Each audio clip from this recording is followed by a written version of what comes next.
Hey everyone, I'm Sandy Robinson, your host of RevOps Unboxed.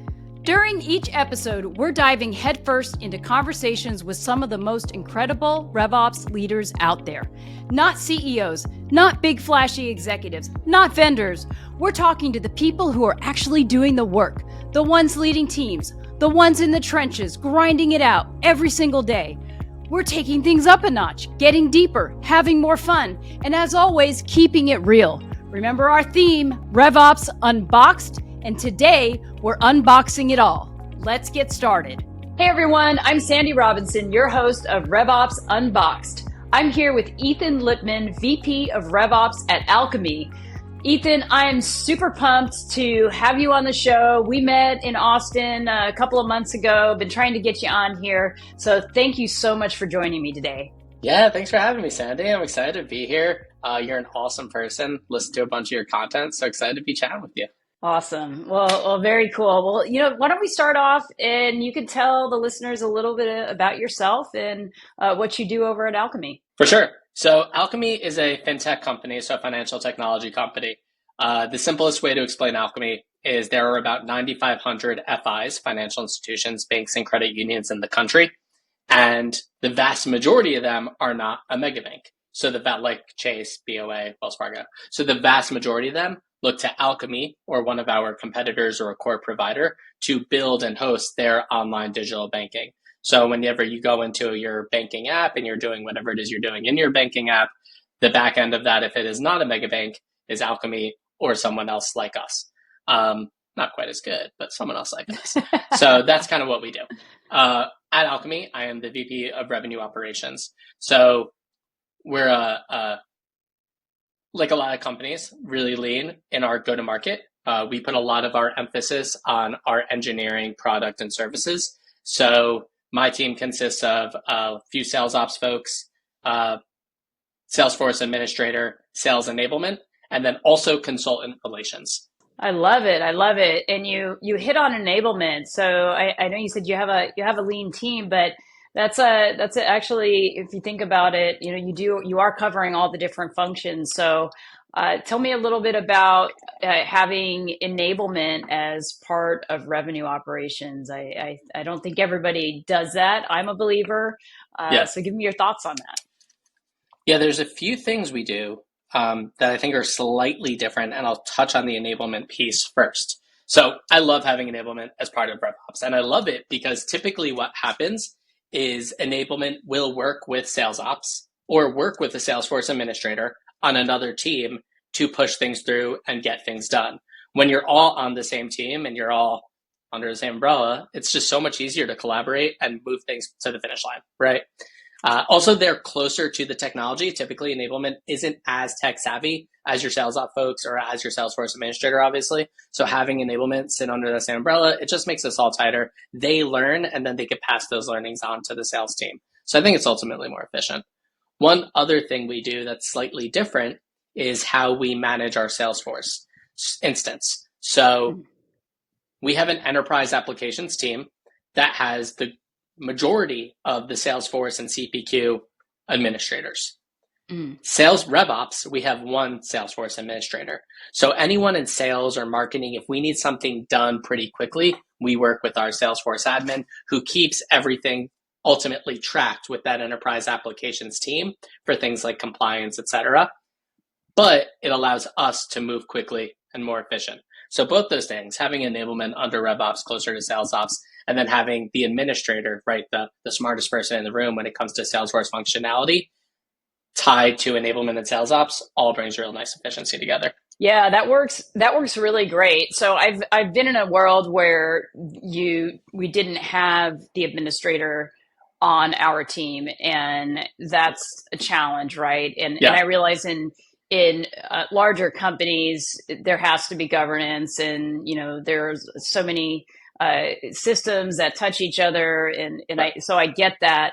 But I like this structure of, it's almost a dotted line. So they're still following and tracking with the team, following the governance and the rules and things like that. But you have the flexibility to do what you need to.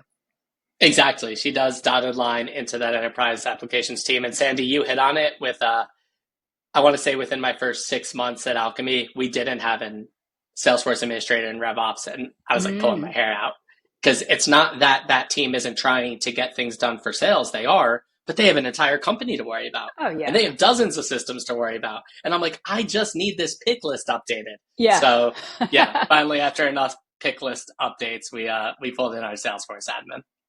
That's great. I mean, that's a big accomplishment because sometimes it's difficult.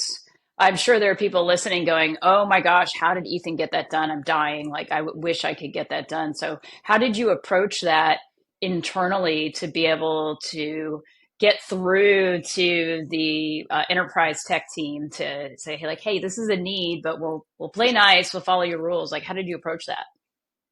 For sure. You got to make allies. Complaining doesn't help.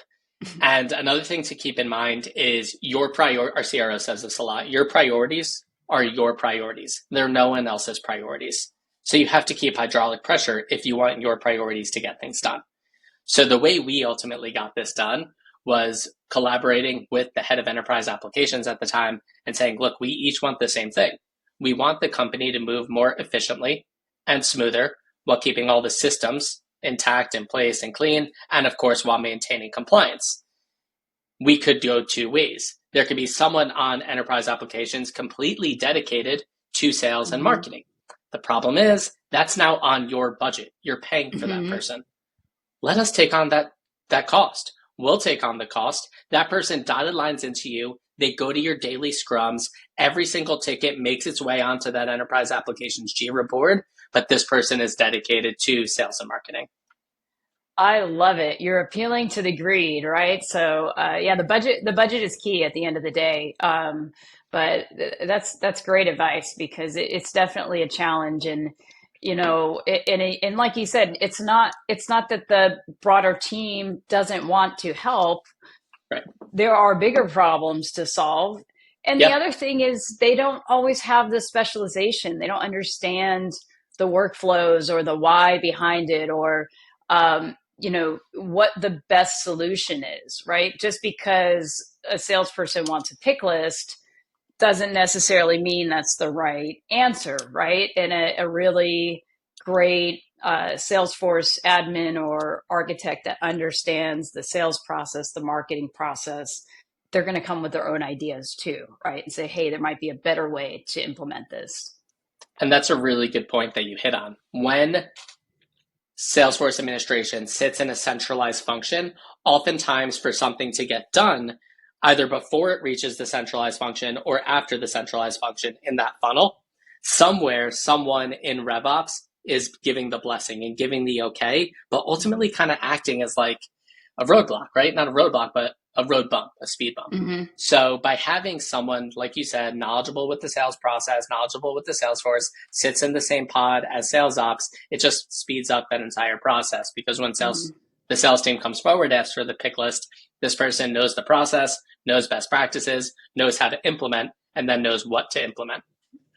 Now, I'm going to challenge the speed bump. You know, I think it's logic. Sure. Right? Not a speed bump. I'm just kidding. Well, you know, I was looking at your resume, if you will, on LinkedIn, and I noticed you're a product guy. So tell me a little bit about that. How'd you get here? How'd you start product, get to RevOps? It is my superpower and it is my kryptonite, having a product background. It is my superpower because I'm very crafty. I'm a great builder, can work with engineers and build, whether it's making the most out of delivering reports or building from scratch in Looker Studio a win-loss dashboard based on even something like you would find in Closed. I run all our win-loss interviews, right? So we can build a lot of really cool things. I built competitive intelligence chatbots in the past for 2 of my prior companies. There's a benefit. The kryptonite part is in product, it's all about an MVP, the minimal viable product. And I'm learning year after year, you cannot MVP humans. And RevOps and specifically sales enablement is so human driven that when we release something, in my mind, it's like, awesome, it's released, on to the next thing, MVP Yeah. done. Zero adoption. No one picks it up. They're like, Ethan, I don't know what to do. And I'm like, what do you mean you don't know what to do? You just press these 7 buttons and boom, you're out the door. It's fine. It's easy. No problem. Yeah. Superpower and kryptonite. So thank God I have someone, great people in enablement, and she is very good at the drumbeat of releasing and cadencing and making sure that people adopt things. But to answer the question, my background was in product, spent years building marketing automation systems, e-commerce systems, and then went to Hearst Digital Media, which is Cosmo, Esquire, Men's Health, Women's Health, all those brands. Mm-hmm. And I was on a games and innovation team. So built, if you've ever been on Cosmo.com, Cosmopolitan, those fun games that you might play, my team built those. Huh. We built the polls on all of the Hearst. So if you've ever read an article on Harper's Bazaar or Elle or Marie Claire and taken one of those polls, that was my team. All the data that happened behind that. And what really got me into going into actually competitive intelligence, because I went into competitive intelligence after product, was something I built at Hearst. Well, I was on the part of the team that built it, which was Hans. And it stood for Hearst Answers. And this was before ChatGPT. And it was a Slack bot that would take human input, translate it, and then deliver human output to data-based questions. So for example, anyone in the company could go and say, hey, Hans, how many pairs of jeans sold today on Marie Claire? Or what is, one of our competitors, Condé Nast, talking about the most or tweeting about most? So it looked at over a dozen endpoints, would take that human query, that English NLP query, and then put it into an answer that any non-business user would understand. So it was a great way to really democratize and disseminate information across the company. Wow. That is an amazing superpower. And I love what you said about, this is my superpower and my kryptonite. And just given your background, I would imagine you can kind of see RevOps like the Matrix, right? But understanding that you need an enablement person, or, and I always look at that, like, I know my strengths. I know what the things that I'm really great at. So I want to hire great people that can do whatever the thing is better than I can. So that way, because again, we're all doers, right? We're not just sitting here in the fancy Oval Office, just, pressing buttons and things like that. So I always like to have a great admin, because I can, I scratch the surface, but I want somebody who's really got deep expertise in that area and can build it. I can vision it. I know the mechanics. So I want to hire somebody who's like a rock star at doing that. And, your point about, hey, this is why I have a great enablement person. They help take this and bring it to reality and make it consumable in a way that people are going to learn and adopt it. Yeah, you hit on something really important. It doesn't really make sense to hire your own skill set on your team, because you're really good at your skill set. Especially, we all run lean nowadays, right? Like, who's not on a lean team? So yeah, exactly. You want to hire people that have skills that you don't have. So when we were hiring this new enablement person, it was all about, like, when I'm interviewing people, I want to make sure there's someone who's going to slow us down, who's going to who's going to push back and be like, no, Ethan, you can't release 10 things to the sales team on a Friday. They're not going to remember any of this. Someone who had sales coaching skills. That's something we didn't have in-house in RevOps. So we really wanted to focus on bringing some coaching skill sets in. So just echoing the sentiment, don't hire for your own skill set, hire for the skill sets that you don't have. I love it. Tell me a little bit about something that you're working on right now. Do you have anything in flight, anything impactful that you might want to share? No, we're not working on anything, Sandy. Just chilling. Okay, what aren't you working on, right? What aren't you working on? And this is like March 28th, so I'm sure everybody's beating at the drum for the end of the quarter stuff, but For sure. So right now we're working on implementing outreach. So we did some numbers last year, and basically there was a percentage of our ICP that we did not have activities logged against in Salesforce. And if it's not in Salesforce, it didn't happen. Didn't happen. So, exactly. So, the most important thing we were out to solve was how can we we don't have BDRs, how can we get our reps to touch more prospects in their ICP? Because in our industry, if every rep just brings in one more opportunity per year, it's real money. So outreach implementation is going through the best practices with them. We ultimately looked at 4 vendors, and we did it with result. I'll tell you this, how we went about choosing it. Because in the past, what Ethan would have done, and I've made this mistake before, is buy a software for an entire team, thinking this is what everyone wants and this is what everyone needs. Poor adoption, ends up not the right tool, made a mistake. Lesson learned. So this time we took it very differently. We took our sales advisory council. So we have a group of sellers from each part of our sales team, new logo, add-on sales, specialty sales, solution engineering, as part of a sales advisory council. We worked with them, and we brought them through a very regimented selection process, where first we looked at one vendor, then I'm not going to throw anyone on blast, one vendor, then another, then outreach. We spent 2 hours with each vendor. We had a product scoring matrix. I created an entire vendor selection project plan, which was about a month and a half long. Took about 10 hours of time from our reps plus one director. So ultimately, the point being, this was rep selected.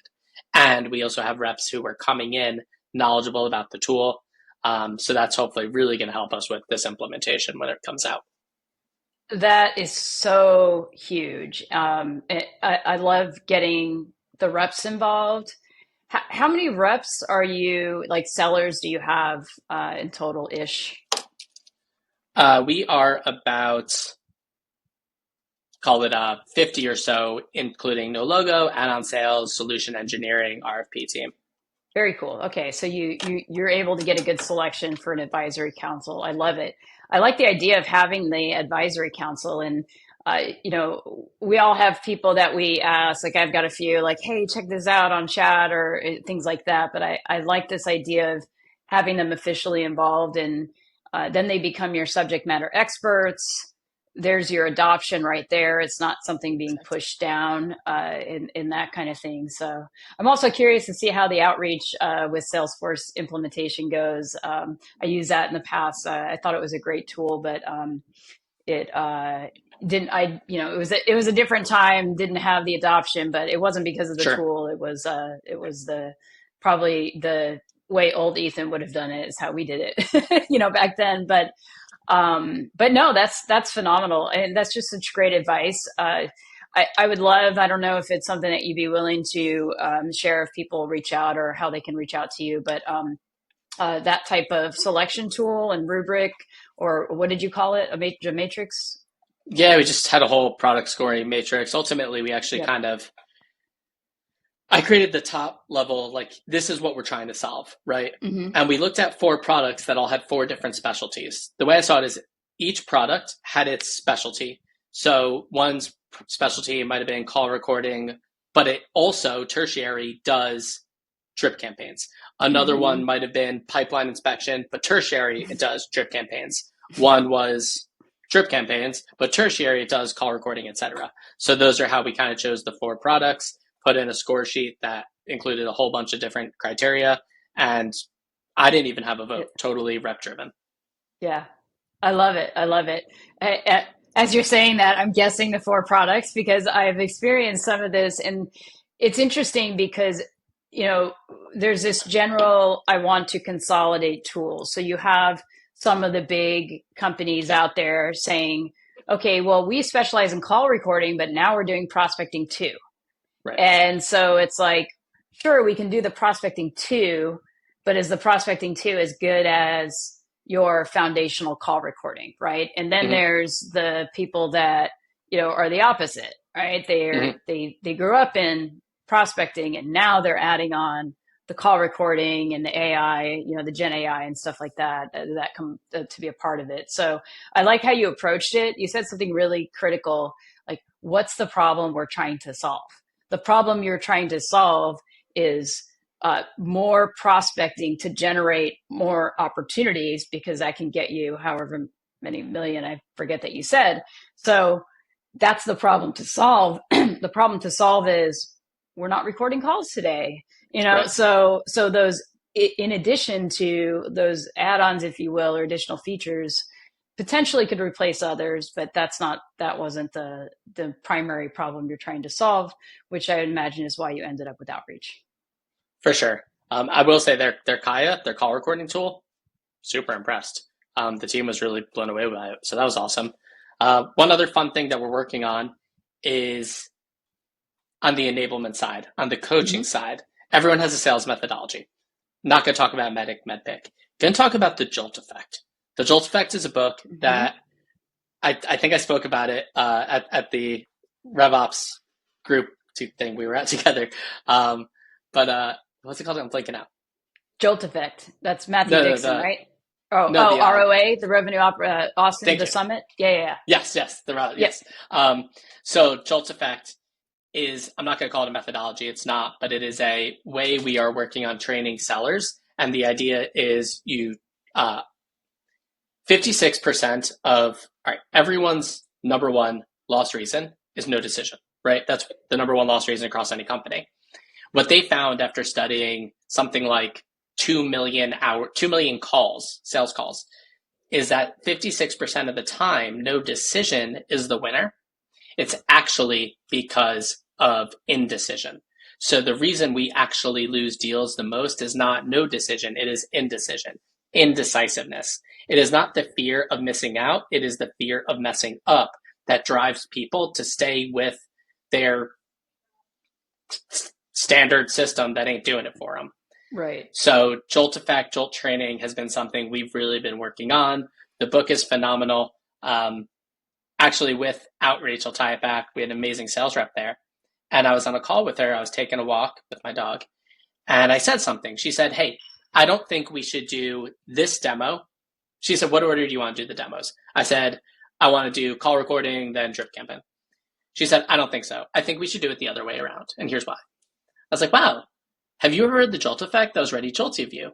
And she's like, yeah, actually, we all had to do it like last year at SKO. How did you know? I was like, well, every other sales rep just would have agreed with what I said, right? I'm the prospect. I'm always right, but you pushed back. So recommendation to everyone out there, read the Jolt Effect, because we all want our prospects on the latest and greatest technology, because that's going to serve their customers better. And this book is just a path to help eliminate customer indecision. I love it. I mean, that's the evolution of the original Challenger sale, right? Like that's kind of where it's gone. So how are you implementing that then? So you guys got the book, are you enabling it? Is your enablement person driving that? What's going on there? Yeah. So at SKO, that was really the focus of my presentation at SKO, was all on the Jolt Effect and just uncovering how much indecision costs the industry, costs us, highlighting a couple deals where, again, I run our win-loss interviews, so I could bring out quotes that really highlighted indecision. And now it's just a continuous kind of drumbeat of Jolt Effect from our enablement person on making sure the team is aware of it and just really keeping it top of mind. We use like virtual sales rooms. That's a great way to limit the exploration. L in Jolt is limit the exploration. When you give someone a virtual sales room, you are now telling them, hey, you don't need to look all over the internet to go find content. The content you need is right here. Your demos are right here. Best practices are right here. Implementation plan is right here, etc. So it's also helped us find the right tools, right? When you find the right tools to match, in this case, Jolt or whatever your methodology is, they reinforce each other. I love it. We're getting ready to roll out a digital sales room here Nice. in this quarter. Yeah, so I'm really excited about it. I didn't go with a heavy enablement tool. I went with a kind of newer, lighter enablement tool, but I'm really excited about it. It's getting those digital rooms set up. I think it's just a great way to interact and have the right content, and particularly to if the digital sales room enables a two-way chat like Yeah. conversation, like that to me is a game changer. Because when I was working with the sales rep for this tool, it was great because I could just jump in the room, and because I don't nobody has time for email anymore and like wait for the so I just jump in the room and just ding ding ding ding ding ding ding, and he'd be like, I see his little bubbles coming back, and he had his little mutual action plan for me. So I love the sales experience for that too, because they're using the shit that they sell, which is great because then I can see how it's actually used in real life. I think that's a game changer for sales reps because you can control the content in like you said, just limit what the prospect has access to in your. Yeah. They always have the latest too. They're not searching in their email from an attachment It's and nice. even tracking links and attachments. I mean, that's I guess better than just sending an attached PDF. Like, but the digital sales room I think is definitely critical and the way to go. So very cool. Yeah, it's been awesome for us, and we have a whole bunch of stats around just how they've been working for it, for us and for the sellers who use them. And one piece of one recommendation for everyone out there, it's not a surprise, but utilizing technology for technology's sake in sales is not going to increase your win rate. You have to implement the best practices, and every rep has to be doing the best practices because it's really clear, Sandy, you're going to see it when you roll out your BSRs. Some reps are going to be bought in and they're going to do a welcome video and they're going to create a mutual action plan and they're going to upload the Zoom recordings and they're going to make it great and really custom and put on the custom banner. And their win rates in deals where they are as a VSR will go up. And then there's going to be the folks who aren't doing that. And you're going to see their win rates in deals stay the same, sure, but they're not getting that added benefit of this new great tool you gave them. Or they're adopting it, but they're not really bought in. They're not uploading every Zoom recording. They're still attaching a PDF in an email rather than in the email saying, hey, added the PDF to the virtual sales room with a link to the virtual sales room. So it's those little best practices to really just remind the team. And then, of course, reinforcing it with data. So on our weekly, bi-weekly RevUp call, we'll share BSR stats. And we'll share what the people who are leading the pack in terms of win percentage are doing on their BSRs and share those best practices so that everyone else can try to learn from the best. Did you say you call it a rev up call? Like you're going to rev up the team? That's cool. I never thought of that. Is it? Yeah. That's good. Oh, you didn't think of that, That's but great. you call it that? Yeah. You didn't think. Oh, okay. All right. I like it. Yeah, that's really good. Thanks for that. Rev up. I think that's when we heard at last year's conference. Someone said they call it the RevUp call. And Stephanie and I looked at each other. We're like, oh, that's great. Let's just go with that. That's way better than the sales enablement all hands. Yeah. All hands. All hands always means something different too to some people. Like those are the scary meetings that pop up on your calendar. You don't want that. No, not always. When you like give these tips for people to use the digital sales rooms, like how are you doing that? Are you like doing office hours? Are you sending videos? Like what's your best practice? Yes, and to both those things. We also have a monthly, something we call a sales and success digest. It goes out to the sales and the customer success team. And it highlights the most important things that happened that month for them. So whether it's webinars and information to share with prospects or new pricing and packaging updates, whatever the case may be. We also utilize a tool called Speckit. And you could use it in a lot of different ways. I know it is like also a sales CMS, but we have a larger sales CMS. What we really use Speckit for are the banners. So they have a kind of banner ad functionality and inline help. So it's Tech Tip Tuesday, where a rep logs into Salesforce and they're not annoyed by the banner because they expect it to come. You don't want to, when people want to get things done, you don't want to roadblock them. So if I'm a sales rep and I'm going to Salesforce and I want to get something done, log a call, whatever the case may be, I don't want to pop up video that I was not expecting. That's annoying. But if they know to expect it on Tuesdays, it's not annoying, it's expected. So on Tuesdays, Tech Tip Tuesday, there is that kind of inline banner ad when they go to Salesforce that they could watch the video, whatever the case, whatever it is we want to train them on or reinforce that Tuesday.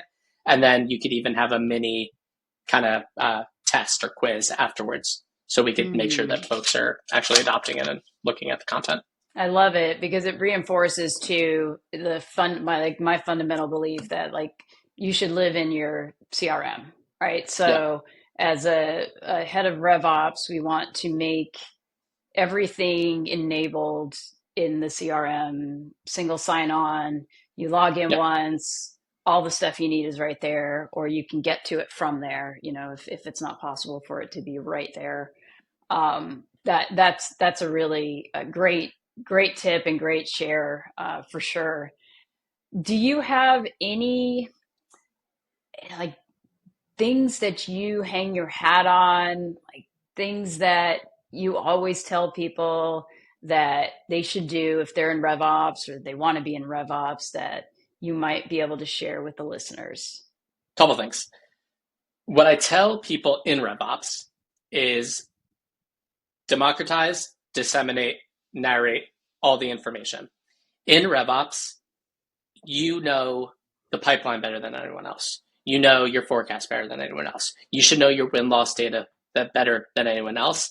And hopefully you have someone in Alkami, it's me, who's also doing win-loss interviews and always keeping an eye on the market. So you know the market better than anyone else, and you know your recently signed customers and not customers better than anyone else.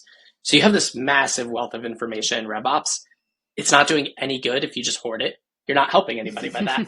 So you have to democratize information, which means make it available. Then you have to disseminate the information, which means push it out. And then you have to narrate the information. Because if somebody just looks at information once a month, they have a really narrow scope. But you, RevOps, this Oracle, as a team, have the full width, the full breadth, and the historicals. So you want to put your narration on it, right? You want to actually kind of say what's happening. That way your executives or whoever the case may be can look at your reports, can look at what you're producing, whatever you produce, and understand it quickly and easily. You could do this just with a TLDR, right? TLDR, give the 2 or 3 bullet points, and then all the information for those folks who want to disseminate it, who want to read through it, excuse me. So democratize, disseminate, narrate. In RevOps, that's big. For folks who want to get into RevOps, I'd say, I think I shared this at the RevOps conference we were at, and this was a piece of advice my dad gave me, and it was, don't do the job you have, do the job you want. Of course, don't stop doing the job you have. That would be a bad idea. Right.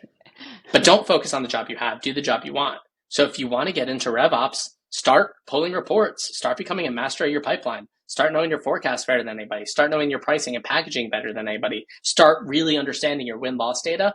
And I bet you at your company, they're probably not doing a great job at disseminating and narrating that information. So just start doing it. If you're in enablement, own this. If you're in sales and you want to pivot into RevOps, own this. You're that seller who really cares about win-loss. Amazing. Everybody wants that. If you're in product and you want to get into RevOps, that's your way. Build a product for sales. Don't not do your actual job, but do it on the side, because you could probably build some really cool products for sales once you get access to Salesforce or whatever tools it is you're using. So those would be 2 pieces of advice. Man, this is great. Great advice. Just great discussion. I definitely think we could keep going and going.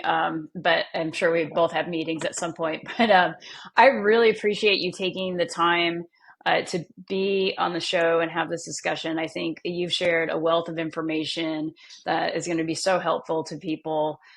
People can reach out to you on LinkedIn. Is that the best place if they have any questions? Find me on LinkedIn. Like I think it's just Ethan-Lippman. Yeah. Awesome.